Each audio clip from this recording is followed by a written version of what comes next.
Hazreti Ayso o'ziga e'tiqod qilgan yahudiylarga agar mening ta'limim bo'yicha ish ko'rsanglar, mening haqiqiy shogirdlarim bo'lasizlar. Haqiqatni bilasizlar va haqiqat sizlarni erkinlikka erishtiradi, dedi. Biz İbrahimning avlodlarimiz deb javob berishdi ular. Hech kimga hech qachon qul bo'lmadik. Sizning haqiqat sizlarni erkinlikka erishtiradi deganingizning ma'nosi zodi nima? Bilib qo'yinglarki, gunoh sodir qilgan kishi gunohning qulidir, dedi Hazreti Ayso ularga. Qul oilaning mangulik a'zosi bo'la olmaydi. O'g'il bo'lsa, shu oilaning mangulik a'zosidir. Shuning uchun Xudoning o'g'li sizlarni erkin qilsa, haqiqiy erkin bo'lasizlar.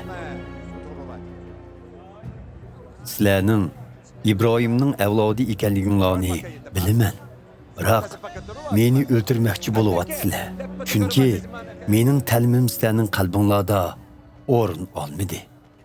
Men otamning yendi ko'rganlarimni sizlarga aytyapman. Sizlar o'z otanglardan anglaganlaringlarni qilyapsizlar. Bizning otimiz, ajdodimiz İbrahim deb javob qaytirishdi ular. İbrahimning farzandlari bo'lsanglar, İbrahimning yaxshi amallarini qilgan bo'lardinglar. Biroq hozir aksicha meni, ya'ni Xudodan anglagan haqiqatni sizlarga yetkazgan kishini o'ltirmoqchi bo'lyapsizlar. Ajdodinglar İbrahim hargiz undaq ishni qilmagan. Sizlar o'z otanglarning qilganini qilyapsizlar, dedi Hazreti Ayso. Biz haromdan bo'lmadik. Bizning faqat birli otimiz bor.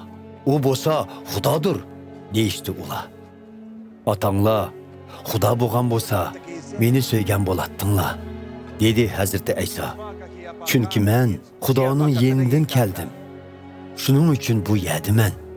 O'zligimdan kelgan emasman, balki u tarafidan avatilganman. So'zlarimni nemishqa tushunmaysizlar. Aniqki, mening ta'limim qulg'inlarga yoqmayotdi.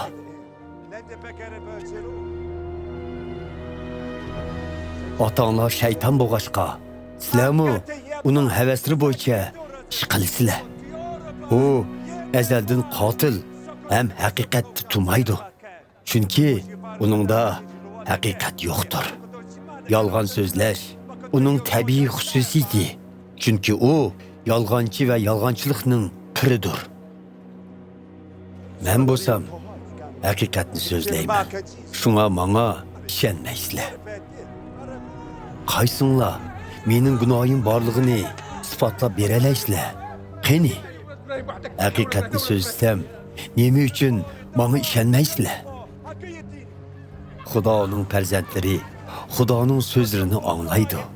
Sizlar Xudoning farzandlari bo'lmaganinglar uchun uning so'zlarini anglamaysizlar. Yahudi oqsoqollari Hazreti Aysoga javoban: "Ajaba, bizning seni Samoriylik ham jin chaplashgan odamsan degan so'zimiz to'g'ri emasmi?" deyishdi.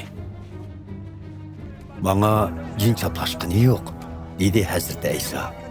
"Men otamni hurmat qilaman, lekin sizlar menga behurmatlik qilyapsizlar. Mening o'zimni ulug'lig'im yo'q, lekin mening ulug' bo'lishimni xohlaydigan biri bor. Uning hukmi odildir. Bilib qo'yinglarki, mening ta'limim bo'yicha ish ko'rgan kishi mangu o'lmaydi." Ular Hazreti Aysoga "Sanga jin chaplashganligini endi aniq bildik", deyishdi. "Hatto ajdodimiz İbrahim va boshqa payg'ambarlarmi o'lgan tutsa, sen qandoqcha ta'limim bo'yicha ish ko'rgan kishi mangu o'lmaydi deyalaysan? Ajaba, sen olamdan o'tgan otimiz İbrahimdin va vafot bo'lgan boshqa payg'ambarlardanmi ustun turamsan? Sen o'zingni zodi qandoq odam deb hisoblaysan?" Hazreti Ayso mundaq javob berdi: "Agar men o'zimni ulug'lasam, mening ulug'lig'im bekor bo'ladi. Biroq meni ulug'lug'uchi sizlar Xudoyimiz deb ataydigan otamning o'zidir.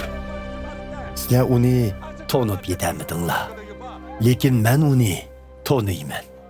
Uni tanımayman desam, sizlardek yolg'onchi bo'laman.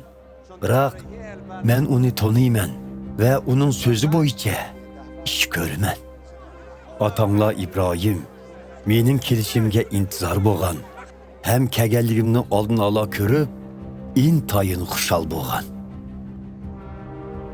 Sen tehi 50 yosh kirmagan turib, ajdodimiz İbrahimnimi ko'rdingmi? deyishdi ular. Hazreti İsa ularga, bilib qo'yinglarki, men İbrahim tug'ilmasdila boy edim, dedi. Bunun bilan ular yerdan tosh elib, Hazreti İsa'ni chalma kesak qilmoqchi bo'lishdi.